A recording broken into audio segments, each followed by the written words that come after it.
You clicked for the shocking end of Alexander's empire, and that's exactly what you're about to get. Forget the glorious conquests. We're diving into the dramatic unraveling, straight from Arrian's Book 7. Alexander the Great forged an empire unlike any before it, stretching from Greece to India. But what happens when the force holding such a vast, disparate entity together suddenly vanishes? Historians often focus on his life, but the real mystery, and arguably the greater tragedy, lies in what came immediately after his death. How did an empire, built by arguably the greatest military mind in history, descend into chaos so rapidly? Was it internal strife, external pressures, or a flaw in Alexander's own design that sealed its fate? We'll explore the often overlooked events of Arrian's Anabasis, Book 7, the definitive ancient account, revealing the power struggles, betrayals, and ultimately, the complete fragmentation of Alexander's dream. If you want to understand not just how empires are built, but how they truly fall, you're in the right place. We bring you the most accurate and engaging historical analysis of this pivotal moment. Stick around. You won't want to miss how a legendary legacy met its dramatic end.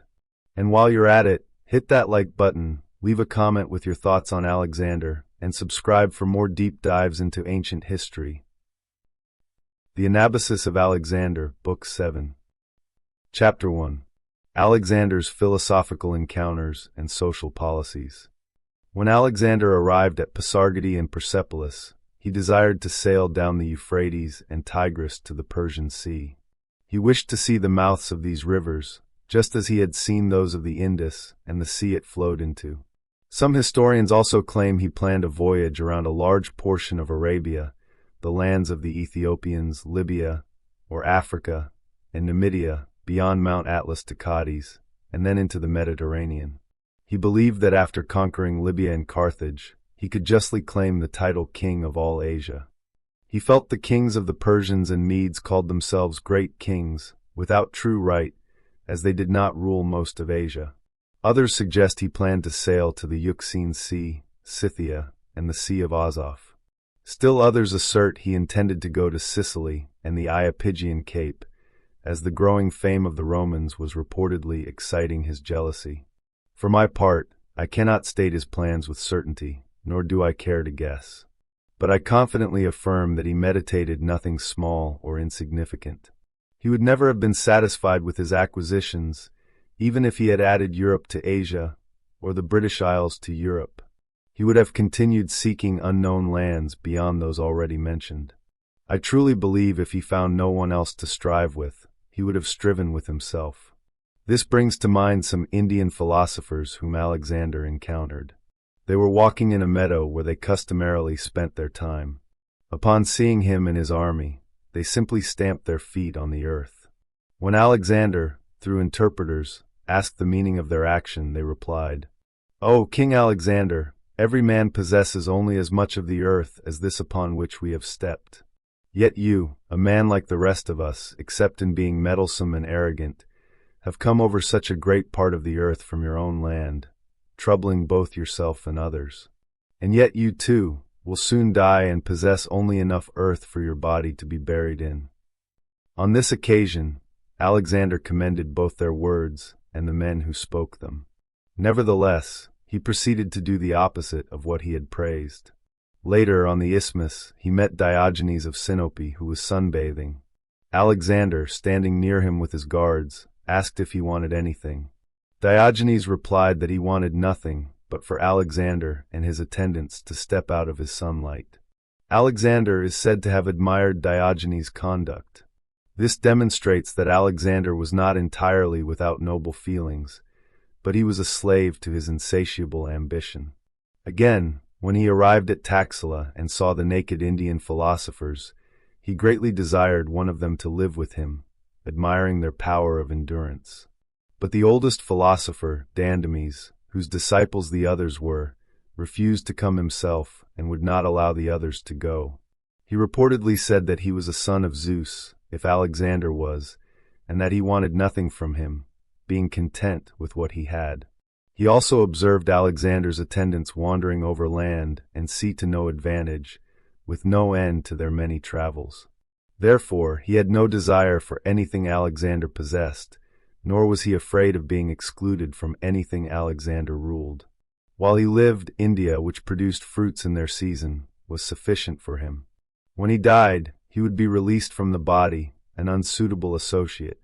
Alexander did not attempt to force him, respecting the man's freedom. However, Megasthenes recorded that Calenus, another philosopher from that region, who had little control over his desires, was persuaded to join Alexander. The other philosophers reproached him for abandoning their happiness and serving another lord instead of God. I have included this account because any history of Alexander must mention Calenus. While in Persia, Calenus fell ill, though he had never been sick before. Unwilling to live a life of infirmity, he told Alexander that, under such circumstances, he thought it best to end his life before experiencing any disease that might force him to change his way of living. For a long time, the king tried to dissuade him. However, seeing that Calenus was resolute and would find another way to die if this were denied, Alexander ordered a funeral pyre to be built where Calenus directed. He instructed Ptolemy, son of Lagus, his trusted bodyguard, to oversee it. They say a solemn procession, with both horses and men, advanced before him. Some men were armed, others carried various incense for the pyre, and some carried gold and silver goblets and royal clothing.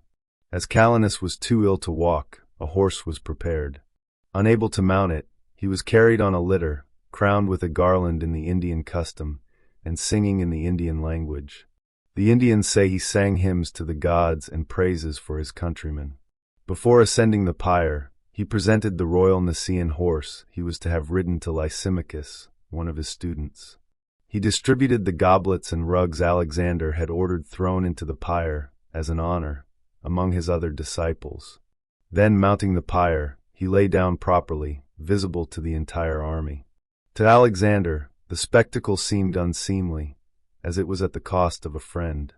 But to the rest, it was a wonder that he did not move any part of his body in the fire. As soon as the assigned men lit the pyre, Nearchus reported that trumpets sounded, as Alexander had ordered, and the whole army raised the war cry, as they did when advancing to battle. The elephants also chimed in with their shrill and warlike cry in honor of Calenus. Trustworthy authors have recorded these and similar events, which are of great importance to those who wish to learn how steadfast and unmoving the human mind can be in achieving its desires. At this time, Alexander sent Atropates back to his own viceroyalty after advancing to Susa. There, he arrested Abulites and his son Oxythres, executing them for misgoverning the Susians. Many outrages against temples, tombs, and the local populace had been committed by those ruling the territories conquered by Alexander. This was because the king's expedition into India had taken a long time, and it was not thought credible that he would ever return safely from so many nations, possessing so many elephants, going to his destruction beyond the Indus, Hydaspes, Acesines, and Hephaestion rivers. The calamities that befell him among the Gedrosians further encouraged viceroys in the region to believe he would not return. Not only that, but Alexander himself is said to have become more inclined at that time to believe plausible accusations and to inflict severe punishment upon those convicted of even small offenses. He reasoned that those with such a disposition would likely commit greater ones. In Susa, he also celebrated his own wedding and those of his companions. He married Barsine, Darius's eldest daughter, and according to Aristobulus, also Persidas, Achus's youngest daughter. He had already married Roxana, daughter of Oxyartes the Bactrian. To Hephaestion he gave Drapetus, another daughter of Darius and his own wife's sister, desiring Hephaestion's children to be first cousins to his own. To Craterus he gave Amystrin, daughter of Oxyartes, Darius's brother. To Perdiccas, the daughter of Atropates, viceroy of Media. To Ptolemy, the confidential bodyguard, and Eumenes, the royal secretary, the daughters of Artabazus, Artacama to Ptolemy and Artones to Eumenes. To Nearchus he gave the daughter of Barsine and Mentor. To Seleucus, the daughter of Spidomenes the Bactrian. Likewise, he gave the choicest daughters of the Persians and Medes to the rest of his companions, totaling 80 marriages. The weddings were celebrated in the Persian style. Seats were placed in a row for the bridegrooms. After the banquet, the brides entered and seated themselves, each near her husband. The bridegrooms took them by the right hand and kissed them, with the king being the first, as all weddings were conducted similarly. This appeared to be Alexander's most popular action and demonstrated his affection for his companions. Each man took his bride and led her away, and Alexander bestowed dowries on all without exception. He also ordered the names of all other Macedonians who had married Asiatic women to be registered. They numbered over 10,000, and Alexander gave them gifts for their weddings. He now saw a favorable opportunity to liquidate the debts of all soldiers. For this purpose, he ordered a register to be made of how much each man owed, so they could receive the money. At first, only a few registered their names, fearing this was a test by Alexander to discover which soldiers found their pay insufficient or were extravagant. When informed that most were not registering, and that those who had borrowed money on bonds were concealing the fact, he reproached them for their distrust. He stated that neither a king should deal insincerely with his subjects, nor should any of his subjects believe he would. Consequently, he had tables with money placed in the camp and appointed men to manage the distribution. He ordered the debts of all who showed a money bond to be liquidated without their names being registered. This convinced the men of Alexander's sincerity, and the anonymity of the debt relief pleased them more than the relief itself. This gift to the army is said to have amounted to 20,000 talents. He also gave presents to individuals, according to their merit or valor, especially those who had distinguished themselves in dangerous situations. Those honored for personal gallantry were crowned with golden chaplets. First, Peucestes, who had held the shield over him. Second, Leonidas, who also held his shield over him and faced dangers in India, achieving victory in Ora. He had positioned his forces against the Aricians and neighboring tribes who sought revolution and conquered them in battle. He also managed other affairs in Ora with great success. In addition, Nearchus was crowned for his successful coastal voyage from India through the Great Sea, as he had now arrived at Susa. Besides these three, he crowned Onesicritus, the pilot of the royal ship, as well as Hephaestion and the other confidential bodyguards. The viceroys from the newly built cities and other subdued territories brought with them 30,000 young men, all of the same age, whom Alexander called epigoni, or successors. They were equipped with Macedonian arms and trained in Macedonian military discipline. The arrival of these men reportedly vexed the Macedonians, who believed Alexander was seeking to free himself from his previous need for their services. For the same reason, the sight of his Median dress caused considerable dissatisfaction. The Persian-style weddings also displeased most of them, even some of those who married, despite the great honor of the king putting himself on their level in the ceremony. They were offended by Peucestes, the viceroy of Persis, for adopting Persian dress and speech, as the king was pleased by his embracing Asiatic customs. They were disgusted that Bactrian, Sogdianian, Aracocian, Zorangian, Arrian, and Parthian horsemen, as well as the Persian horsemen called Avakai, were distributed among the companion cavalry squadrons. At least, those who excelled in reputation, stature, or other qualities were included. A 5th cavalry division was added to these troops, not composed entirely of foreigners, but the entire body of cavalry was increased, and men were picked from the foreigners to join it.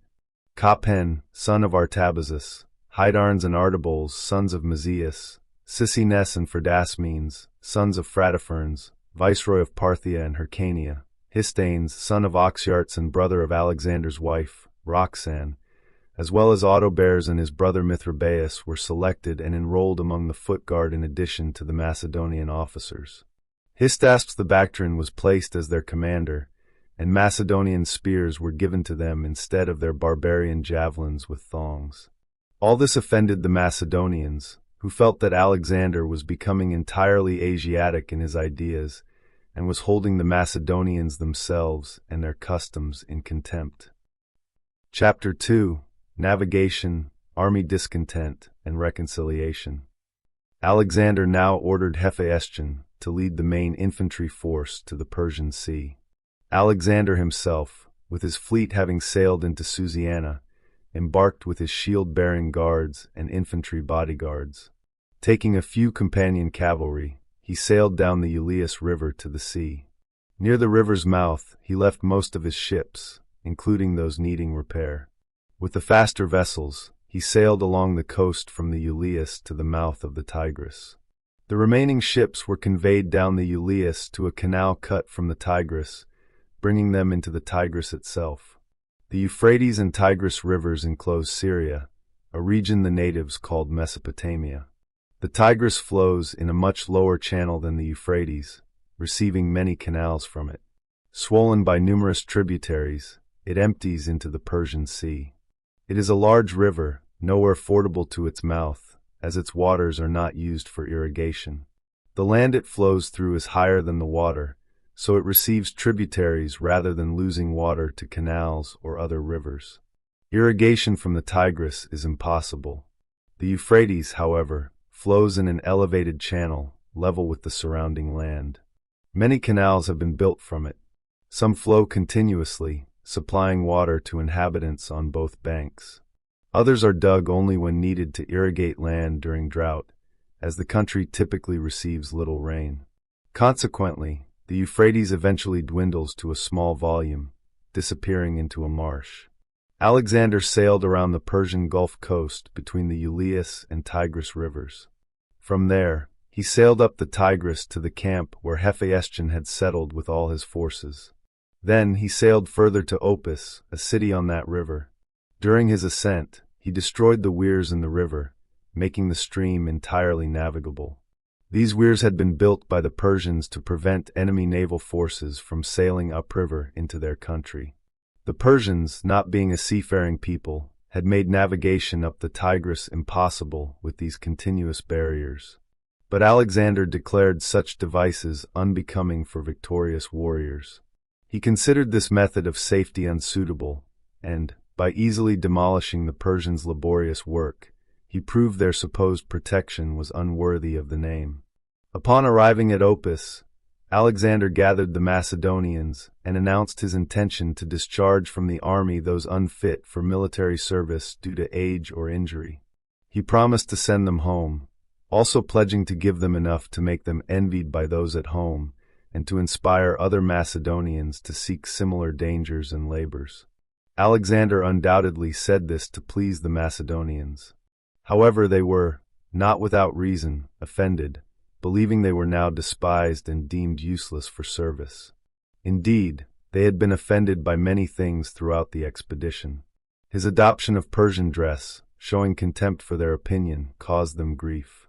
So did his equipping the foreign soldiers, called epigoni, in Macedonian style, and mixing alien horsemen among the companions. Therefore, they could not remain silent, but urged him to dismiss all of them from his army. They mockingly advised him to prosecute the war in company with his father, deriding Ammon with this remark.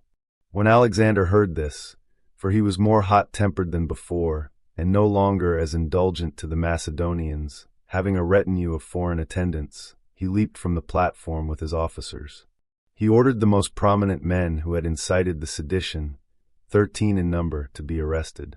He personally pointed them out to his shield-bearing guards, ordering their execution. When the rest, struck with terror, fell silent, he mounted the platform and spoke as follows. "The speech I am about to deliver is not to prevent your return home, for as far as I am concerned, you may depart wherever you wish.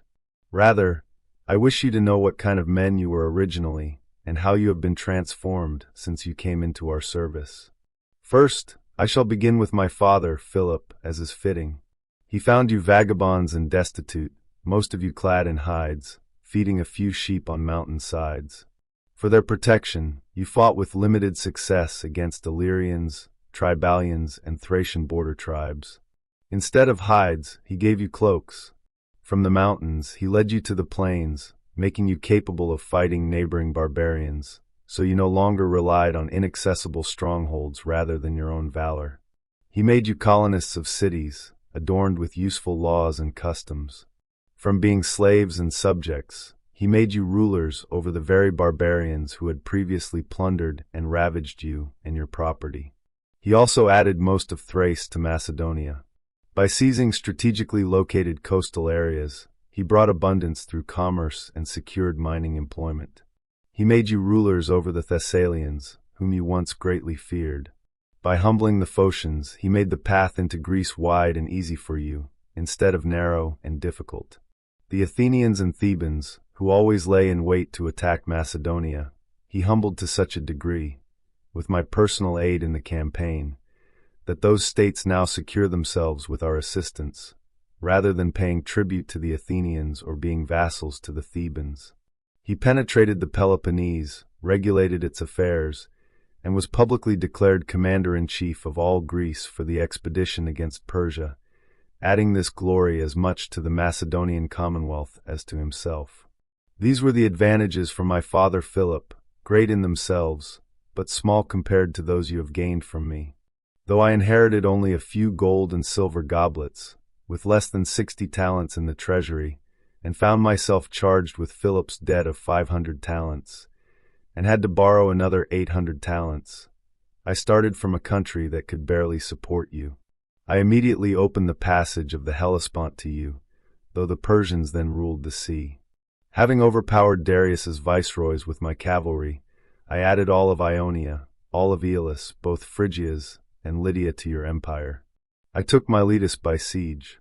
All other places I gained by voluntary surrender, granting you the privilege of appropriating their wealth. The riches of Egypt and Cyrene, which I acquired without battle, are yours. Coele, Syria, Palestine, and Mesopotamia are your property. Babylon, Bactria, and Susa are yours. The wealth of the Lydians, the treasures of the Persians, and the riches of the Indians are yours, as is the outer sea. You are viceroys, generals, captains. What then have I reserved for myself after all these labors, except this purple robe and this diadem? I have appropriated nothing myself, nor can anyone point out my treasures, except your possessions or the things I guard on your behalf. Individually, I have no motive to guard them, since I eat the same food as you and sleep the same amount.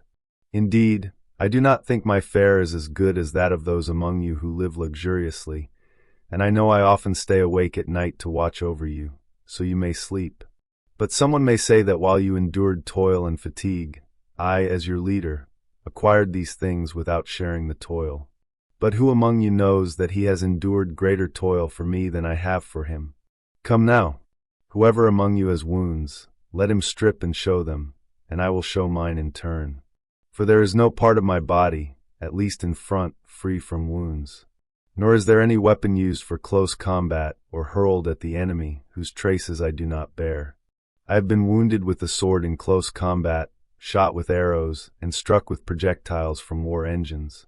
Though often hit with stones and wooden bolts for the sake of your lives, your glory, and your wealth, I am still leading you as conquerors over all the land and sea, all rivers, mountains, and plains. I have celebrated your weddings with my own, and the children of many of you will be akin to my children. Moreover, I have liquidated the debts of all who incurred them, without inquiring too closely why they were contracted, though you receive such high pay and carry off so much booty after every siege. Most of you have golden crowns, eternal memorials of your valor and the honor you receive from me. Whoever has been killed has met a glorious end and been honored with a splendid burial. Bronze statues of most of the fallen have been erected at home, and their parents are honored, released from all public service and taxation. No one among you has ever been killed in flight under my leadership, and now I intend to send back those of you unfit for service, to be envied by those at home. But since you all wish to depart, then depart all of you. Go back and report at home that your king Alexander, the conqueror of the Persians, Medes, Bactrians, and Sacians, the man who has subjugated the Uxians, Aracocians, and Drangians, who has also acquired rule over the Parthians, Chorasmians, and Hyrcanians as far as the Caspian Sea, who has marched over the Caucasus, through the Caspian gates, who has crossed the Oxus and Tanais rivers, and also the Indus, never crossed by anyone else except Dionysus, who has also crossed the Hydaspes, Acis and Hydrotes, and who would have crossed the Hephaestion if you had not shrunk back with alarm, who has penetrated into the great sea by both mouths of the Indus, who has marched through the Gedrosian desert, where no one before marched with an army, who on his route acquired Carmania and the land of the Aricians, in addition to his other conquests, his fleet having meanwhile sailed around the coast from India to Persia, report that when you returned to Susa, you deserted him and went away, handing him over to the protection of conquered foreigners. Perhaps this report of yours will be glorious to you in the eyes of men and pious, forsooth, in the eyes of the gods. Depart. Having spoken, he quickly leaped from the platform and entered the palace. He ignored his appearance, and none of his companions were admitted to see him. Not even the next day was anyone granted an audience. But on the third day, he summoned select Persians, distributed brigade commands among them, and decreed that only those he proclaimed his kinsmen would have the honor of saluting him with a kiss. The Macedonians who heard the speech were utterly astonished and remained silently near the platform. When he retired, none of them accompanied the king, except his personal companions and confidential bodyguards. Though they remained, most had nothing to do or say, yet they were unwilling to leave. But when news reached them that military commands were being given to Persians and Medes, that foreign soldiers were being selected and divided into companies, that a Persian foot guard, Persian foot companions, a Persian regiment of men with silver shields, as well as companion cavalry, and another royal cavalry regiment distinct from these, were being called by Macedonian names, they could no longer restrain themselves. Running in a body to the palace, they cast their weapons before the gates as a sign of supplication. Standing there, they shouted, begging to be allowed to enter, saying they were willing to surrender the instigators of the disturbance and those who started the clamor. They also declared they would not leave the gates day or night unless Alexander showed them some pity. When informed, he came out without delay. Seeing them lying on the ground in humble postures, and hearing most of them lamenting loudly, tears began to flow from his own eyes. He tried to speak to them, but their importunate entreaties continued. At length, one of them, Calens, a man conspicuous for his age and a captain of the companion cavalry, spoke. "O king, what grieves the Macedonians is that you have already made some Persians your kinsmen, that Persians are called Alexander's kinsmen, and have the honor of saluting you with a kiss, whereas none of the Macedonians have yet enjoyed this honor." Alexander, interrupting him, said, "But all of you without exception I consider my kinsmen, and so from this time I shall call you." When he had said this, Calens advanced and saluted him with a kiss, as did all those who wished to. Then they took up their weapons and returned to camp, shouting and singing a song of thanksgiving to Apollo. After this, Alexander offered sacrifice to the gods he usually honored and held a public banquet, over which he presided. The Macedonians sat around him, then the Persians, followed by men of other nations, honored for their rank or meritorious actions. The king and his guests drank wine from the same bowl and poured out the same libations, with both Greek prophets and Magians commencing the ceremony. He prayed for other blessings, especially for harmony and shared rule between Macedonians and Persians. The common account states that 9,000 people attended this banquet, all pouring out one libation and singing a song of thanksgiving to Apollo. Then about 10,000 Macedonians unfit for service due to age or misfortune voluntarily returned home. Alexander gave them not only pay for the time elapsed, but also for their journey home. He also gave each man a talent in addition to his pay. If any had children by Asiatic wives, he ordered them to leave them behind, lest they introduce discord into Macedonia by taking children of a different race from those they had left at home born of Macedonian mothers. He promised to ensure they were raised as Macedonians, educated in general matters and warfare. He also undertook to lead them into Macedonia when they reached manhood and hand them over to their fathers. These uncertain and obscure promises were made as they departed.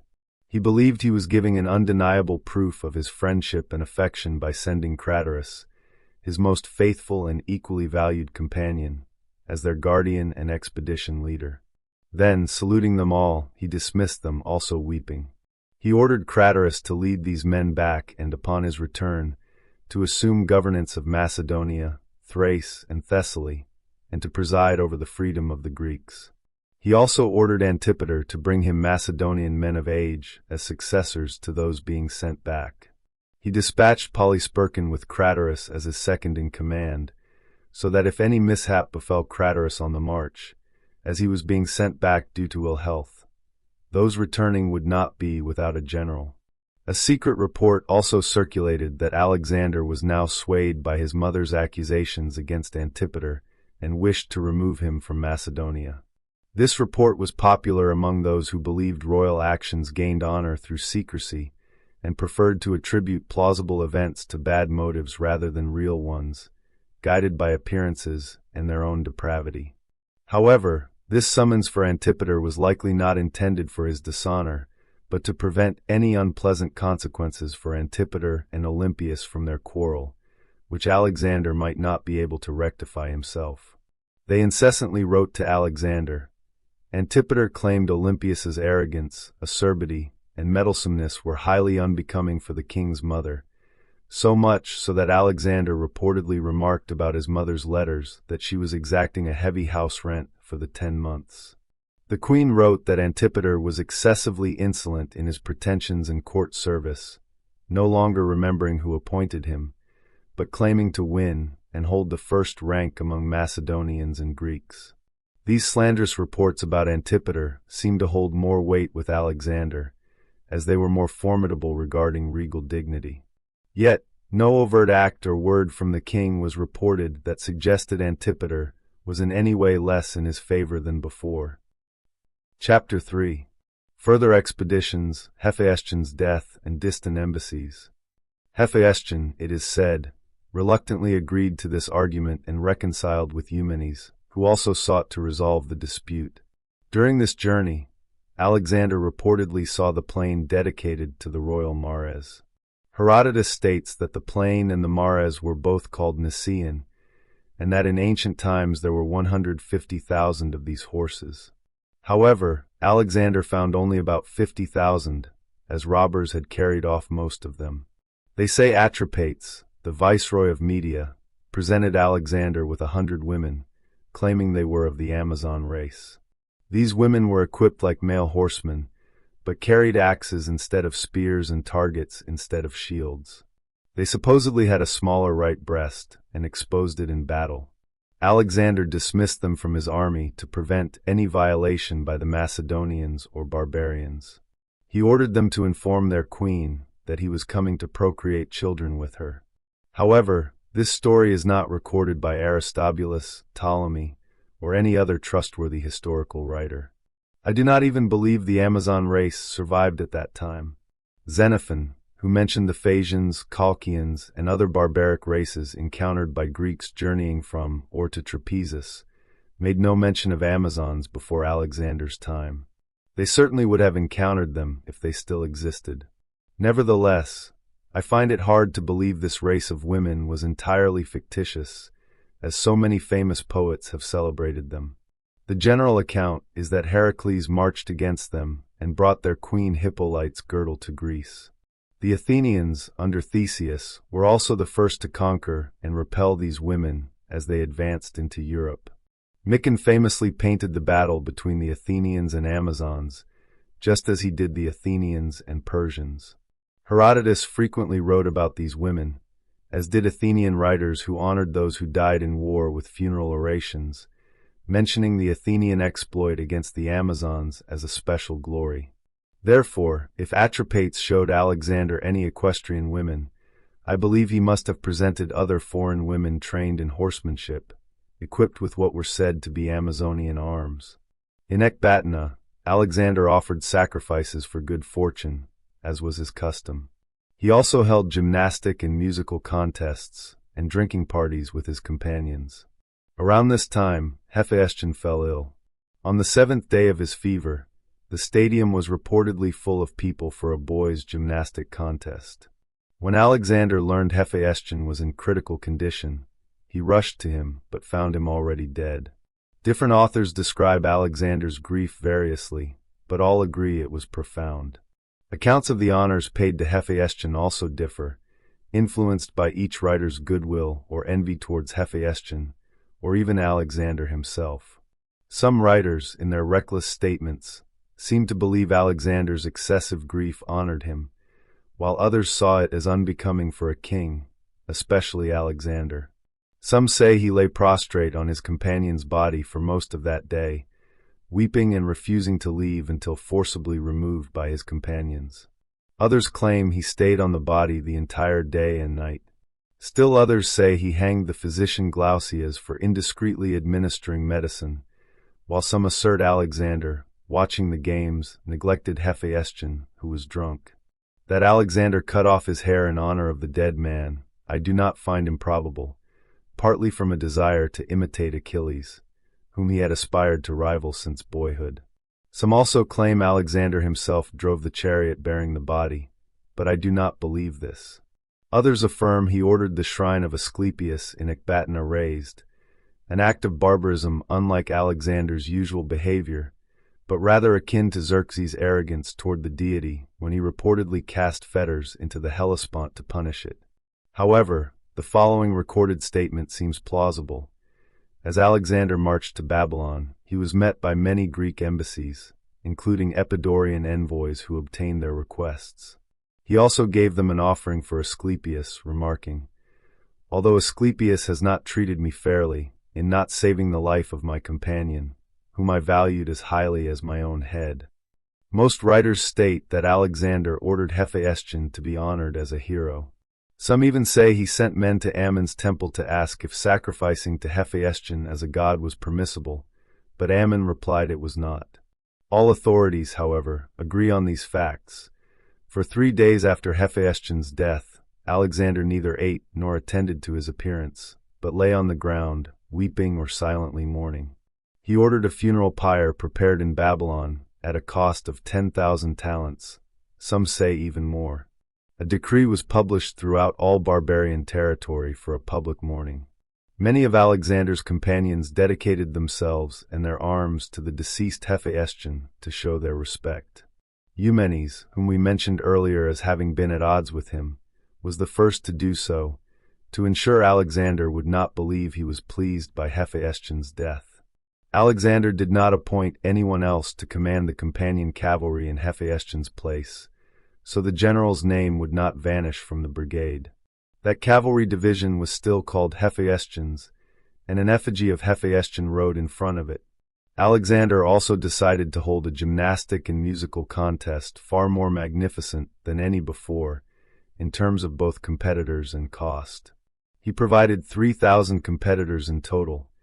These men are said to have also competed in the games held at Alexander's own funeral shortly after. The mourning lasted many days.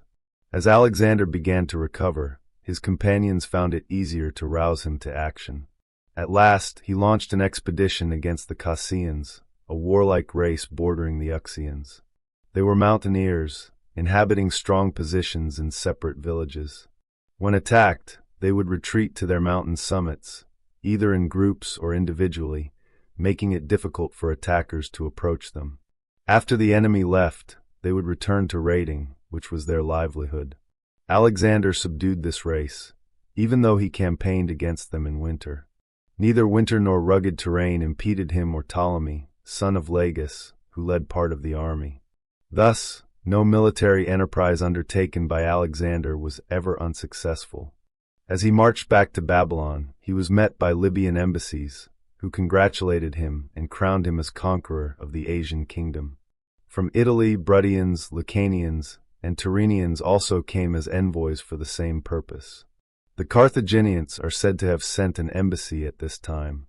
It is also asserted that envoys seeking friendship came from the Ethiopians, European Scythians, Gauls, and Iberians, nations whose names and accoutrements were heard and seen for the first time by Greeks and Macedonians.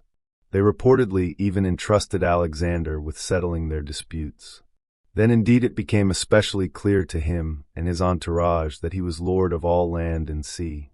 Of Alexander's historians, only Aristus and Asclepiades mention a Roman embassy. They claim Alexander met their envoys and predicted Rome's future power, observing their attire, their industriousness, and their devotion to freedom. He also made urgent inquiries about their political constitution. I record this incident as neither certainly authentic nor entirely incredible. However, no Roman writers mention this embassy to Alexander, nor do Ptolemy, son of Lagus, or Aristobulus, with whom I generally agree. It also seems unlikely that the Roman Republic, then known for its love of liberty, would send an embassy to a foreign king, especially one so far from their land, without being compelled by fear or hope of advantage, given their intense hatred for the very name and race of despots. After this, Alexander sent Heraclides, son of Argeus, to Hyrcania. He commanded a company of shipwrights with orders to cut timber from the Hyrcanian mountains and construct warships, some without decks and others with decks in the Greek style. He was eager to discover which sea the Hyrcanian or Caspian connected to, whether it communicated with the Euxine Sea, or if the Great Sea extended from the eastern sea near India into the Hyrcanian Gulf, just as he had discovered the Persian Sea, called the Red Sea, was a gulf of the Great Sea. The sources of the Caspian Sea had not yet been discovered, despite many nations dwelling around it and navigable rivers discharging into it. From Bactria, the Oxus, the largest of Asiatic rivers, except those in India, flows into this sea, and the Jaxartes flows through Scythia. The general account is that the Araxes, flowing from Armenia, also fall into the same sea. These are the largest, but many others flow into them, while still others discharge directly into this sea. Some of these were known to those who visited these nations with Alexander. Others are on the farther side of the Gulf, in the country of the nomadic Scythians, a region quite unknown. When Alexander crossed the Tigris with his army and marched toward Babylon, he was met by Chaldean philosophers. They led him away from his companions and implored him to suspend his march to the city. They stated that the god Belus had declared his entry into Babylon at that time would not be for his good. But Alexander responded with a line from Euripides, "He the best prophet is that guesses well." The Chaldeans then advised, "O king, do not at any rate enter the city looking toward the west, nor leading the army in that direction, but rather go right around toward the east." This proved difficult due to the terrain, as fate seemed to guide him to the place where he was destined to die soon. Perhaps it was better for him to be taken off at the height of his glory and public affection, before any of life's natural vicissitudes befell him. This is likely why Solon advised Croesus to consider the end of a long life before pronouncing any man happy. Indeed, Hephaestion's death had been a great misfortune for Alexander. I believe he would rather have died before it occurred than live to experience it, just as Achilles, it seems to me, would rather have died before Patroclus than avenged his death. However, Alexander suspected the Chaldeans were trying to prevent his entry into Babylon more for their own benefit than because of the oracle. In the center of Babylon stood the Temple of Belus, an enormous structure of baked bricks cemented with bitumen. Xerxes had raised this temple when he returned from Greece, along with all other Babylonian sacred buildings. Some say Alexander had resolved to rebuild it on its former foundations and ordered the Babylonians to clear the mound. Others say he intended to build an even larger temple. After his departure, those entrusted with the work proceeded without vigor, leading him to decide to employ his entire army to complete it. A vast amount of land and gold had been dedicated to the god Belus by Assyrian kings. In ancient times, the temple was maintained and sacrifices offered. But at that time, the Chaldeans were appropriating the god's property, as there was nothing for the revenues to be spent on. Alexander suspected they did not want him to enter Babylon for fear the temple would soon be finished, and they would lose these gains. Yet, according to Aristobulus, he was willing to yield to their persuasions at least to the extent of changing his entry direction. For this purpose, on the first day he encamped near the Euphrates River. The next day he marched along the bank, keeping the river on his right, intending to bypass the western part of the city, and then wheel around to lead his army eastward. But due to the difficult terrain, he could not march in this direction. Entering the city from the west, and then turning eastward led to ground covered with marshes and shoals. Thus, partly by his own will and partly against it, he disobeyed the god. Aristobulus also recorded the following story. Apollodorus the Amphipolitan, one of Alexander's companions, was general of the army the king left with Mazias, the viceroy of Babylon. When he rejoined the king after his return from India and observed Alexander severely punishing viceroys, Apollodorus sent to his brother Pythagoras, a diviner, to inquire about his own safety. Pythagoras, who predicted the future by inspecting animal entrails, sent back a query, asking who Apollodorus was so afraid of that he sought divination. Apollodorus replied, "The king himself and Hephaestion." Pythagoras first offered a sacrifice concerning Hephaestion. When no lobe was visible on the liver of the sacrificial victim, he stated this fact in a sealed letter sent to his brother from Babylon to Ecbatana, explaining there was no reason to fear Hephaestion, as he would soon be out of their way. Aristobulus says Apollodorus received this letter only one day before Hephaestion died. Pythagoras then sacrificed again concerning Alexander, and the victim's liver also lacked a lobe. He therefore wrote to Apollodorus with the same purport about Alexander as about Hephaestion. Apollodorus did not conceal this information. He told Alexander, hoping to further demonstrate his goodwill to the king, urging him to be on guard against possible danger at that time. Aristobulus says the king commended Apollodorus. When Alexander entered Babylon, he asked Pythagoras what sign he had encountered to prompt such a letter to his brother.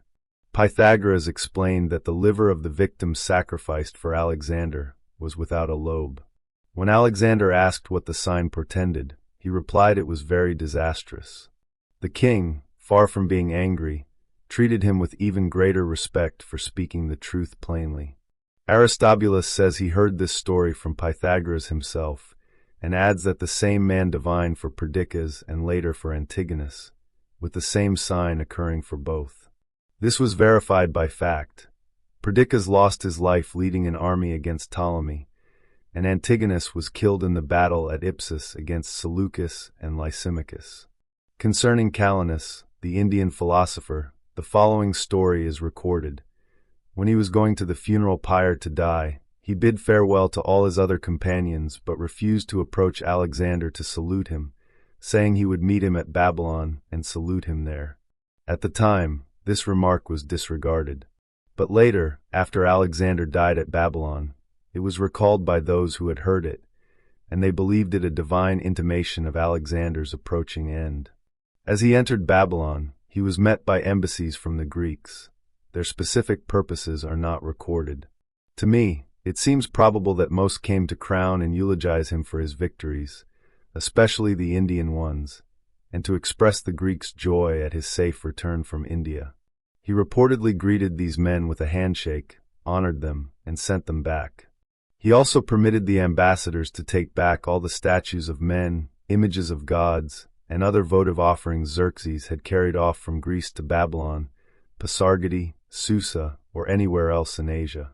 Thus, the bronze statues of Harmodius and Aristogiton, and the monument of the Celsian Artemis, were reportedly returned to Athens. Aristobulus states that he found Nearchus's fleet in Babylon, which had sailed from the Persian Sea up the Euphrates River. Another fleet, conveyed from Phoenicia, consisted of 2 Phoenician quinquiremes, 3 quadriremes, 12 triremes, and 30 triaconers. These had been dismantled, transported from Phoenicia to the city of Thapsacus on the Euphrates, reassembled, and then sailed down to Babylon. The same writer says Alexander cut down cypress trees in Babylonia and used them to build another fleet, as these trees were abundant in Assyria, but the country offered no other shipbuilding materials. A multitude of purple fishers and other seamen came from Phoenicia and the rest of the seaboard to serve as crews. Near Babylon, he excavated a harbor large enough for 1,000 warships and built adjacent dockyards. Nicholas the Clazomenian was dispatched to Phoenicia and Syria with 500 talents to enlist and purchase men experienced in nautical affairs. Alexander planned to colonize the seaboard near the Persian Gulf and its islands, believing this land would become as prosperous as Phoenicia. He made these naval preparations to attack the main body of the Arabs, under the pretext that they were the only barbarians in the region who had not sent an embassy or shown him due respect. But the truth, it seems to me, was Alexander's insatiable ambition for new territory. The common report is that he heard the Arabs venerated only two gods, Uranus and Dionysus. Uranus, because he is visible and contains the heavenly luminaries, especially the sun, which provides the greatest and most evident benefit to humanity. Dionysus, because of his fame from his Indian expedition. Therefore, Alexander believed himself worthy of being considered a third god by the Arabs, having performed deeds no less significant than Dionysus's. If he conquered the Arabs, he intended to grant them the privilege of governing themselves according to their own customs, as he had done for the Indians. The land's fertility was a secret inducement to invade. He heard that the people obtained cassia from lakes, myrrh and frankincense from trees, and cinnamon from shrubs, and that meadows produced spikenard without cultivation. Regarding the country's size, he was informed that Arabia's seaboard was no less extensive than India's, with many islands nearby and commodious harbors throughout for his fleet. It also offered sites for founding flourishing cities. He was also informed of two islands in the sea facing the mouth of the Euphrates. The first was not far from where the river discharged into the sea, about 120 stades from the shore and the river's mouth. This smaller island was densely covered with every kind of timber and contained a temple of Artemis, where the inhabitants lived. The island was dedicated to wild goats and stags, which roamed freely as they were sacred to Artemis. Hunting them was unlawful unless one wished to offer sacrifice to the goddess, for which purpose alone it was permitted. Aristobulus says Alexander ordered this island to be called Icarus, after the island in the Aegean Sea where, reportedly, Icarus, son of Daedalus, fell when the wax fastening his wings melted. He had flown too high, ignoring his father's instructions, allowing the sun to soften and loosen the wax. Icarus left his name to both the island and the sea. The other island was reportedly about a day and night's voyage from the Euphrates' mouth for a ship running before the breeze.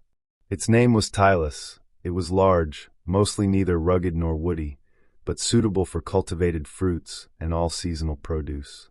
Some of this information was provided to Alexander by Archias, who was sent with a triaconner to investigate the Arabian coasting voyage. Archias sailed as far as Tylos, but dared not go beyond. Androsthenes was dispatched with another triaconter and sailed to part of the Arabian peninsula. Hieron of Soli, the pilot, also received a triaconner from Alexander and advanced farthest in this region. He had instructions to sail around the entire Arabian peninsula as far as the Arabian Gulf near Egypt, opposite Hierapolis. Although he coasted along Arab lands for a great distance, he dared not go as far as ordered. Returning to Alexander, he reported that the peninsula's size was marvelous, only slightly smaller than India, and its extremity projected far into the Great Sea. Nearchus, during his voyage from India, had seen this projection before turning into the Persian Gulf and was almost tempted to cross to it. The pilot Onesicritus thought they should have gone there, but Nearchus says he prevented it so that he could report to Alexander that he had accomplished the voyage he was sent on by sailing around the Persian Gulf. Nearchus stated he was not dispatched to navigate the Great Sea, but to explore the land bordering it, to discover its inhabitants, harbors, rivers, customs, and fertility. This was why Alexander's naval expedition returned safely. If it had sailed beyond the Arabian deserts, it would not have. This is also said to be why Hieron turned back. While triremes were being built and the harbor near Babylon excavated, Alexander sailed down the Euphrates from Babylon to the Palacopas River, about 800 stades distant. The Palacopas is not a spring-fed river, but a canal cut from the Euphrates. The Euphrates, flowing from the Armenian mountains, remains within its banks in winter due to low water. But in spring, especially before the summer solstice, it swells with a mighty stream, overflowing its banks into Assyria. At that season, melting snow from the Armenian mountains greatly increases its water. As its stream flows high above the country's level, it would flood the land if not for an outlet along the Palacopas, diverting it into marshes and pools that extend from this canal to the country bordering Arabia. From there it spreads widely into a shallow lake, falling into the sea through many invisible mouths. After the snow melts, around the setting of the Pleiades, the Euphrates flows with a small stream.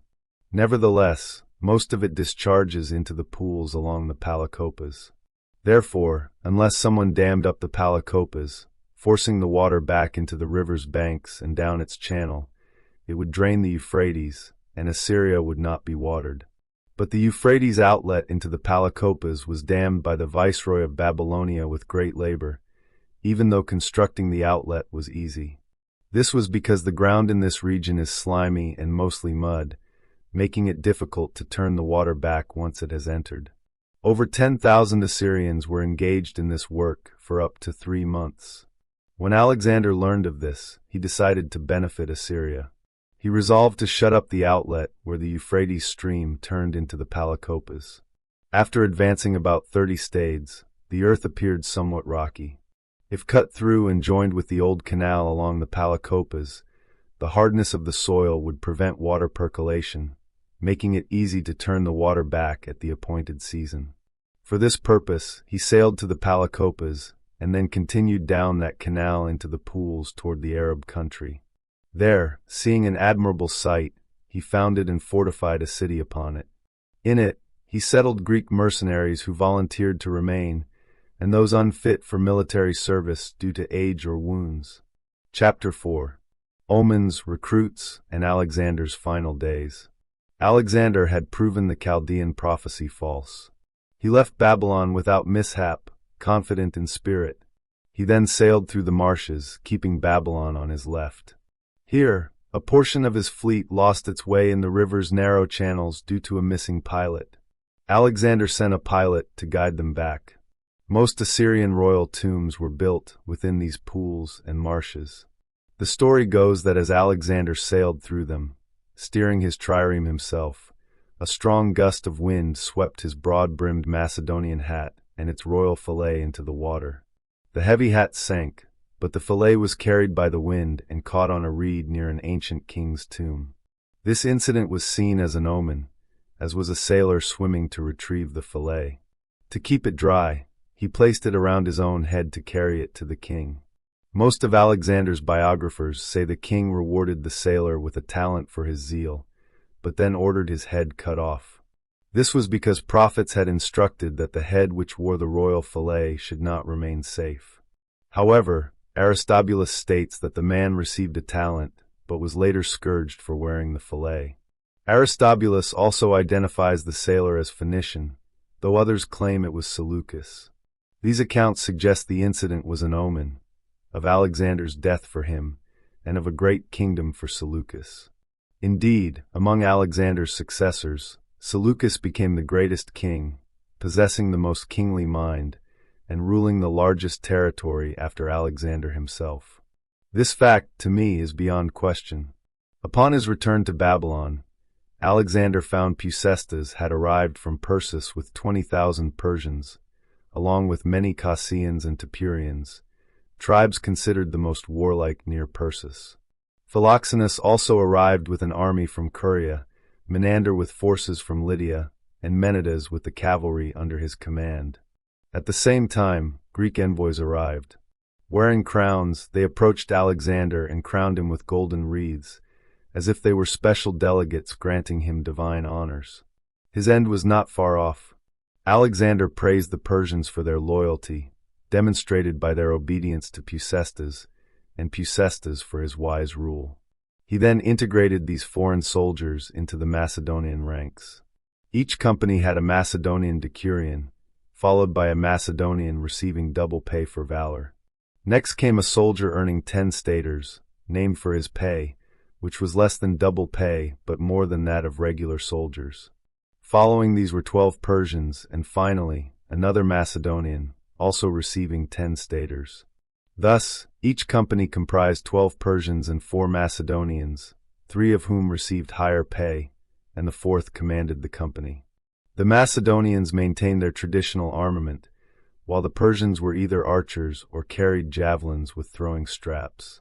During this time, Alexander often reviewed his fleet, staging many mock naval battles with his triremes and quadriremes on the river, and holding contests for both rowers and pilots, with crowns for the winners. Meanwhile, the envoys Alexander had sent to Ammon returned. They reported that Ammon had declared it lawful to honor Hephaestion as a hero.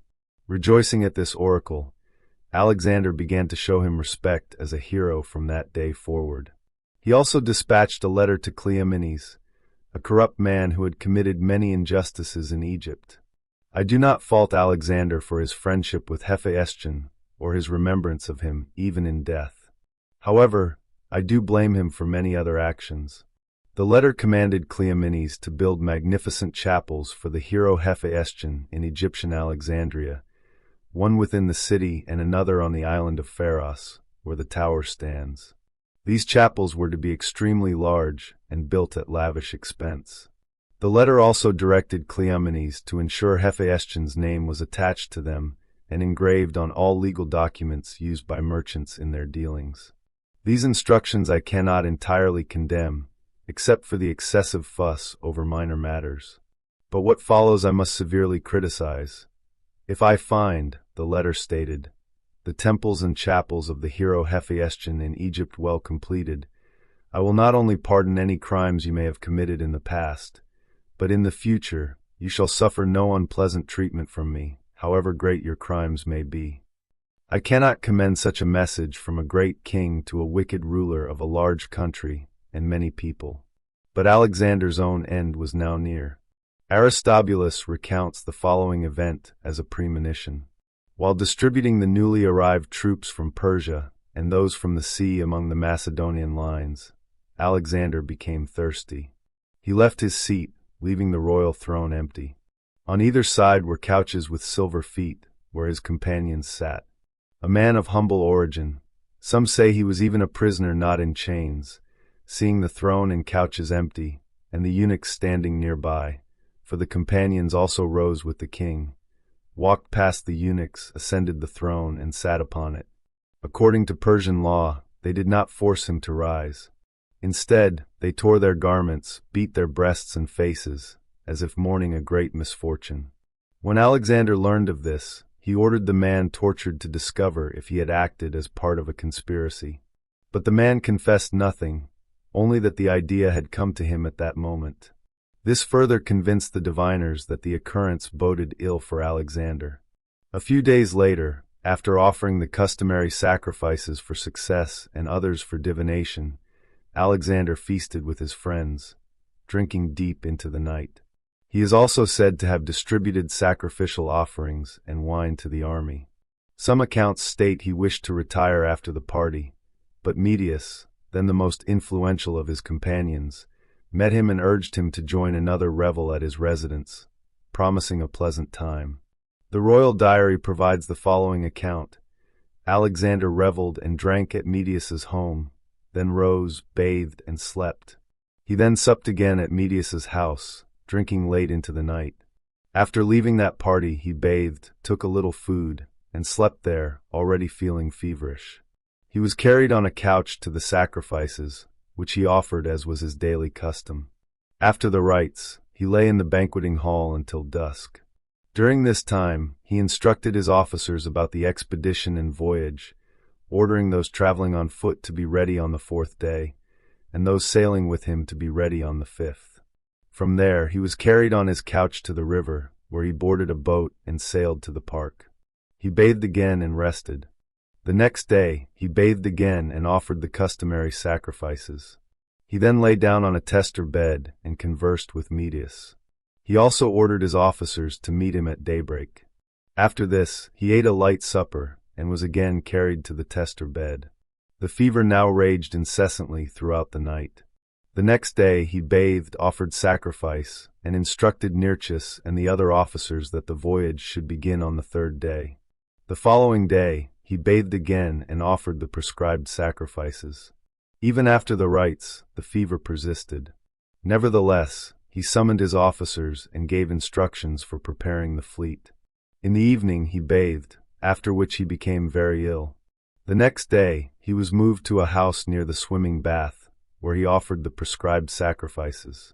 Though dangerously ill, he summoned his most responsible officers and gave them fresh instructions about the voyage. The next day, he was with difficulty carried out to offer sacrifices and still gave further orders to his officers. The day after, though very ill, he offered the prescribed sacrifices.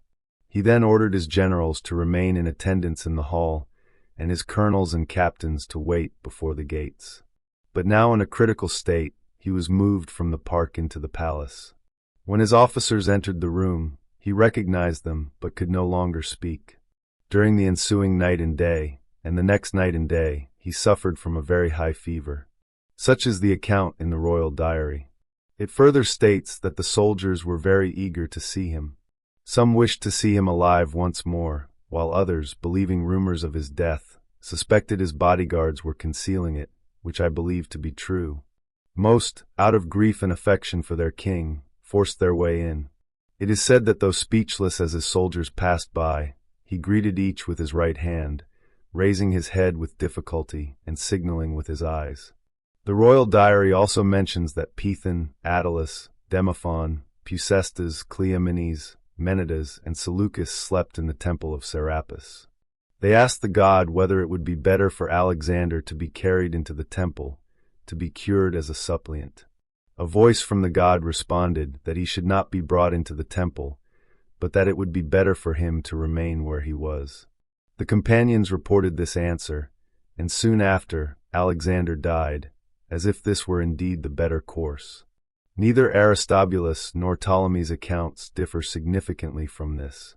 Some authors, however, relate that his companions asked him to whom he left his kingdom, and he replied, "To the best." Others add that he also said he foresaw a great funeral contest in his honor. I am aware that historians have related many other details concerning Alexander's death, particularly that Antipater sent him poison, from which he died. It is also asserted that Aristotle, fearing Alexander because of Callisthenes, procured this poison for Antipater. It is said to have been delivered by Cassander, Antipater's son. Some accounts say he carried it in a mule's hoof, and his younger brother, Iallas, gave it to the king. Iallas was the royal cupbearer and had recently been affronted by Alexander. Others state that Medius, being Iallas's lover, participated in the plot, as he was the one who encouraged the king to hold the revel. They say Alexander was seized with an acute spasm of pain after drinking wine, causing him to leave the drinking party. One writer has even claimed that Alexander, realizing he would not survive, intended to throw himself into the Euphrates River. His aim was to disappear from men's sight, thus fostering the belief among future generations that he was of divine birth and had returned to the gods. But as he left, his wife Roxana noticed him and prevented him. Whereupon, he lamented that she grudged him the complete glory of being considered the offspring of a god. I have recorded these statements not because I find them credible or even worthy of narration, but simply to acknowledge their existence. Alexander died in the 114th Olympiad, during the archonship of Hygeias in Athens. According to Aristobulus, he lived 32 years and 8 months into his 33rd year. He had reigned for 12 years and 8 months. He was handsome, devoted to exertion, active in mind, heroic in courage, tenacious of honor, exceedingly fond of danger, and strictly observant of his duty to the gods. Regarding physical pleasures, he had perfect self-control. Of mental pleasures, praise was the only one of which he was insatiable. He was very clever at recognizing what needed to be done, even when others overlooked it, and successful in predicting future events from current observations. In marshalling, arming, and ruling an army, he was exceptionally skillful. He was renowned for inspiring courage in his soldiers, filling them with hopes of success, and dispelling their fear and danger through his own fearlessness. Therefore, even his secret actions were performed with the greatest boldness. He was also very clever at anticipating his enemies, seizing advantages by secretly preempting them before anyone even feared what was about to happen. He was steadfast in keeping agreements and settlements secure from being entrapped by deceivers. Finally, he was very frugal in spending money for his own pleasures, but exceedingly generous in spending for the benefit of his associates. That Alexander might have erred in his conduct due to a quick temper or wrath, or been excessively influenced to behave like Persian monarchs, I do not find remarkable. This is especially true if we fairly consider his youth and his uninterrupted good fortune. Likewise, kings rarely have associates who truly prioritize their best interests. Instead, they are often surrounded by those urging them to do wrong. However, I am certain that Alexander was the only ancient king who, from nobility of character, repented of his errors. Most people, even when they realize they have erred, mistakenly try to conceal their sin by defending it as a just action. But it seems to me that the only cure for sin is for the sinner to confess it and show visible repentance. This way, the suffering will not appear altogether intolerable to those who have been wronged if the offender admits his dishonorable conduct. And for the offender himself, there remains the hope of never committing a similar sin if he is seen to be vexed by his past errors. I do not think Alexander's claim of divine origin was a great error, unless it was merely a device to induce reverence from his subjects. Nor does he seem less renowned than Minos, Aeacus, or Rhadamanthus, to whom the ancients attributed no insolence, despite their claims of descent from Zeus. He also seems no less than Theseus, reputed son of Poseidon, or Ion, son of Apollo. His adoption of Persian dress also appears to me a political device, to the foreigners, so the king would not seem entirely alien, and to the Macedonians, to show them he had a refuge from their rashness and insolence. For this reason, I believe he mixed the Persian royal guards, who carried golden apples on their spear tips, among the Macedonian ranks, and the Persian peers with the Macedonian bodyguards. Aristobulus also asserts that Alexander held long drinking parties, not for the sake of wine, as he was not a heavy drinker, but to display his sociability and friendly feelings to his companions. Therefore, let anyone who reproaches Alexander as a bad man do so. But first, let him consider not only all his blameworthy actions, but also all his deeds of every kind. Then, let him reflect on who he is himself, and what his own fortune has been. After that, let him consider who that man was whom he criticizes, and to what height of human success he attained, becoming, without dispute, king of both continents and reaching every place with his fame. Meanwhile, the one who reproaches him is of smaller account, laboring on petty objects, which, however, he does not succeed in achieving, petty as they are. For my part, I believe there was no race of men, no city, nor even a single individual at that time to whom Alexander's name and fame had not penetrated. For this reason, it seems to me that a hero utterly unlike any other human being could not have been born without divine intervention. This, it is said, was revealed after Alexander's death by oracular responses, by visions to various people, and by dreams seen by different individuals. It is also shown by the honor paid to him by men even now, and by the memory still held of him as more than human. Even at this distant time, the Macedonian nation has received other oracular responses in his honor.